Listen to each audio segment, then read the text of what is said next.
Hi, I'm Michael Reshaw with Recirculating Farms Coalition, and today we're going to talk about how you can start growing.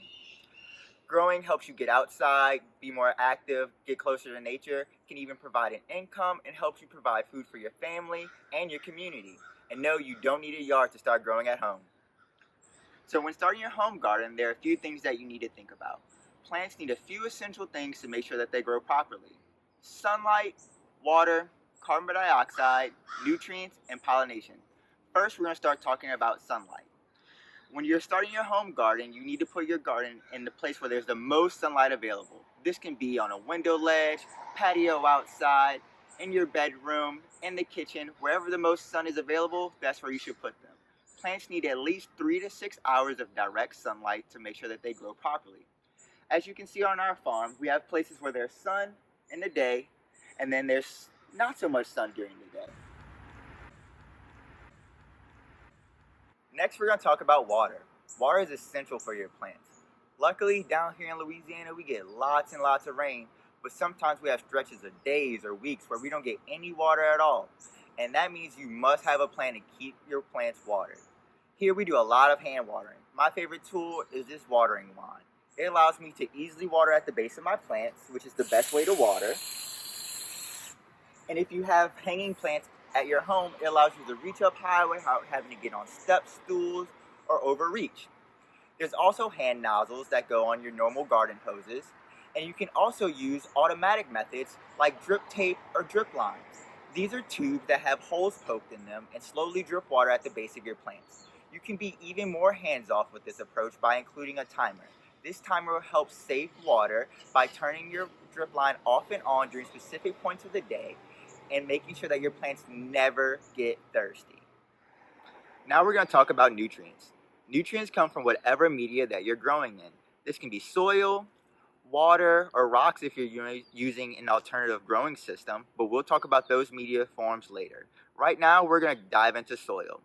These are two examples of good soil and not so good soil. This right here is dark and beautiful, full of ready nutrients for your plants to take advantage of.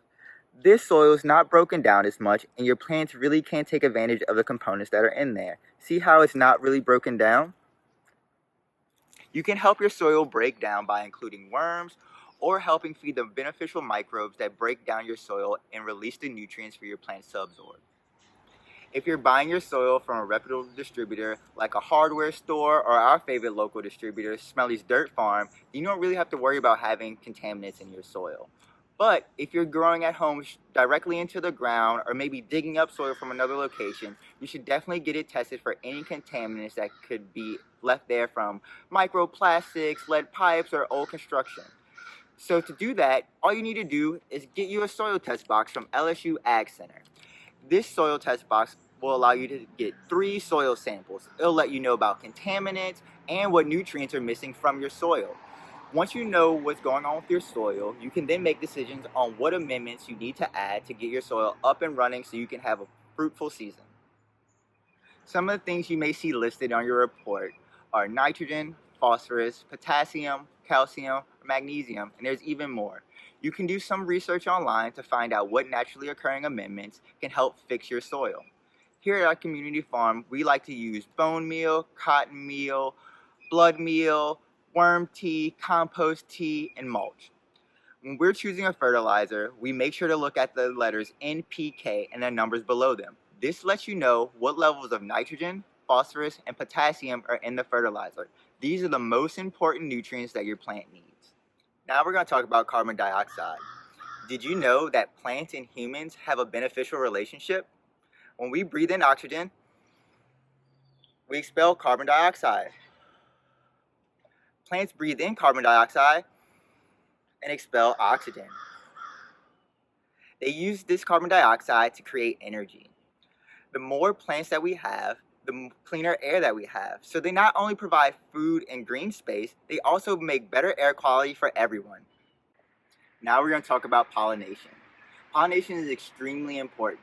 The best way to pollinate your garden is to attract pollinators naturally. You can do this by planting beautiful flowers that are bright and vibrant, and these will attract bees, butterflies, hummingbirds, you name it. But not all pollinators fly. Some crawl around like ants, roly-polies, you name it. All bugs that travel across your plants and move to other plants help pollinate. For small gardens, to ensure that all your plants get pollinated, you can hand pollinate. My favorite method to do that is by using some Q-tips. You find the flower that has the pollen, and this varies from plant to plant, so you're going to need to do a little research. And then you find the fruit-bearing flower, and you rub the Q-tip in there. I know this is a lot to think about when starting your garden, but these things are all very, very important to ensure your success. Bye! Talk to y'all next time.